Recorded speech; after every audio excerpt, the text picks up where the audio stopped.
what impressed you the most that Gary Bettman and Donald Fear, the head of the Players Association, dug in and were able to ensure and find long-term labor peace recently? I think that the most impressive thing about it was they got it done, because Trip is, as you know, in this sport, that never comes easy. They got it done. And that's the number one thing. Because results matter. It's a results business, and that was the result.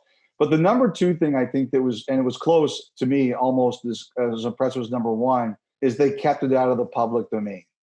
You look what happened in baseball. That was ugly. It was ugly. And Trip, like, people out there are really struggling right now. If it's not COVID, it's your job. It's you're in a small group.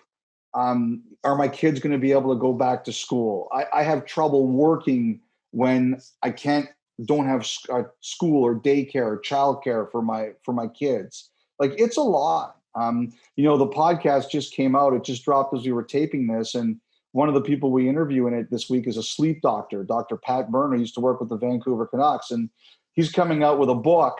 And one of the things we talked about was sleeping in the pandemic. And but that's the thing. Like, you look at, like, people do not want to hear about millionaires, billionaires, and athletes fighting with each other right now. And baseball had it, and the NFL was starting to have it a little bit, and they kept it out. Like, there were problems, and Fear had a rockier ride to it than Bettman did.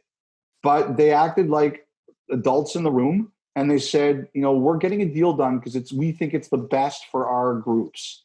And they got it done. And I'm impressed with that because, as you know, in this sport, it hasn't been easy.